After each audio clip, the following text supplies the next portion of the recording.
The issues plaguing the troubled Betsi Cadwaladr Health Board are nothing new, but after nearly a decade of being in and out of special measures, tonight there are calls for a public inquiry into the high number of prevention of future death reports in North Wales. Analysis by ITV Wales has revealed that coroners have raised concerns around 28 cases within the board over a 16-month period. Across all 7 boards in Wales, 46 prevention of future deaths notices, or PFDs, were issued between January 2023 and April this year. You can see clearly here that Betsi Cadwaladr had 4 times more than any other health board.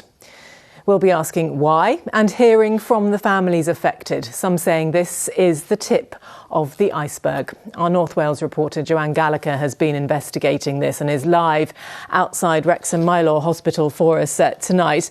Joanne, we will be hearing from the Health Board, of course, but first of all this evening, can you talk us through what exactly PFD notices actually are? Yeah, these are official ways for a coroner to raise concerns around the circumstances of a death following on from an inquest. Now, the coroners don't make recommendations, they merely point out areas of risk to try and prevent any future deaths. Now, here at the Betsi Cadwaladr University Health Board, they've had 28 of these notices in the past 16 months. That's a lot higher than any other health board throughout Wales. In our exclusive report, we've spoken to families who are involved in this, and they are seriously concerned, and they're asking for answers, not just for themselves, but they raise issues around the healthcare throughout the region, and they want to know how things can improve in the future. The families say they've struggled to get answers from the Betsi Cadwaladr Health Board, so we, in our investigations, have tried to help them with that. I've been investigating this issue with producer Daniel Bevan and camera operator Tim Ward. Catherine was wonderful. It was a complete honour and privilege that she chose to journey through her life with me. She was kind, considerate and always focused on others, and an absolute joy to be with. He was always the little clown in the middle of everything, very close towards you, but he would argue with his brother and sister because he wanted to be the boss. But he was, life and soul of the family.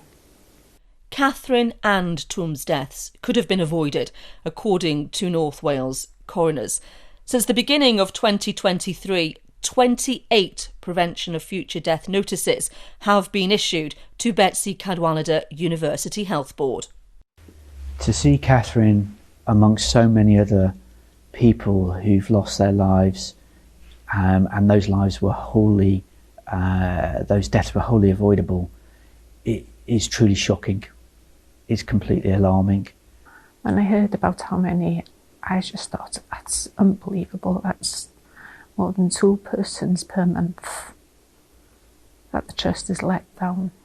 Families told us they've struggled to get answers from the health board, so we saw its chief executive on their behalf. Hi, nice to meet you. Thanks very much for speaking to us. Take a seat, please. Thank you. Thanks for coming. What's your understanding of a prevention of future death notice? Yeah, Betsi Cadwaladr is the health board that has probably the most prevention of future death notices, and what they do is they highlight, from the coroner's point of view, areas where care can be improved and death could potentially be avoided in the future. Catherine, a nurse at Betsi Cadwaladr, died when her ovarian cancer was missed. Tom died when he didn't get mental health care quickly enough. His mum Bethan is also a nurse at Betsi. Tom's inquest found that his death was preventable. Yeah. As a mam, that hurts. Has anyone from Betsi Cadwaladr Health Board been in touch with you or your family following Tom's death? No. How does that feel? It's upsetting. I work for them also. But Tom is a number. That's how it feels. He's not a number to you? It's not a number to me. The Trust's chief executive is fairly new to her post. She says she's listening now and vows to make changes. If a situation were to happen from moving forward, my expectation is family members are involved at the start. They're part of what's happened, the investigation. They get the report, people take them through the findings, and then we share with them, this is what we've done as a result of the tragic death of your son or your daughter, your wife. That's what it needs to look like. That's what we're working on. And sadly, I can't change what's happened. But will you commit I to will. make the changes going forward? I absolutely will. That's what I've come here to do. Widower David Jones has doubts. He wants the UK government to step in. Far too many people have died, and that includes Catherine, my wife, and also my father, as a result of failings within the health board, and as we can see behind us, very many other people. So you feel that healthcare in North Wales is so bad in relation to Betsi Cadwaladr that you would want this public inquiry to investigate it? Yes, we have so many deaths of people that are entirely preventable, then it would seem to me to be entirely proportionate that that is what is required. Would a public inquiry be welcomed by the troubled Trust? I completely understand Mr. Jones's view about trying to understand what's happened here and what can prevent things happening in the future. Clearly not my role to really comment on public inquiries. There's all sorts of legislation and other decision makers on that. But would it help you if the UK government were to step in? Well, often my sense on public inquiries is that they take a very long time to come. And we're in a hurry to make improvements. For the families who've lost loved ones, improvements can't come quickly enough. Joanne, harrowing stories, very distressed family members in your reports wanting answers. They're speaking out and they're speaking to the health board and political leaders. So what do they want to see happen next?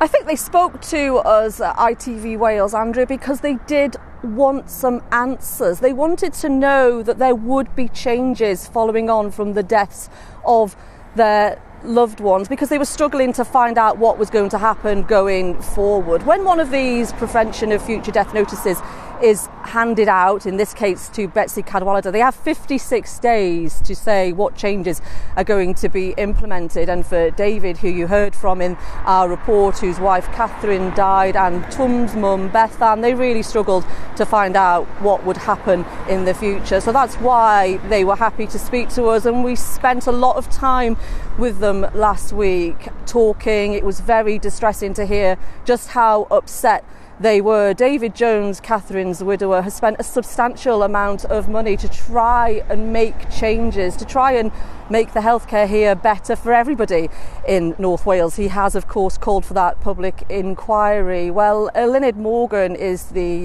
Health Secretary in charge of health in Wales. It is, of course, a devolved matter, and while she says improvements do need to be made, she doesn't think a public inquiry is the way to go. I'm really worried about that. This is an issue that I've discussed directly with the chair. Of course, most of those were issues that happened before they were put into special measures, but that's not an excuse. The key thing with these closed 28s is that you've got to learn from them. Health is, of course, a devolved matter. The Conservatives and the Senedd have this evening come out, following on from our report, to say they feel there should be a public inquiry. But it's very much a political football, of course. Elections are on the horizon, but at the heart of this are these 28 bereaved families who very much want answers and to ensure that no one else goes through what they have in the future.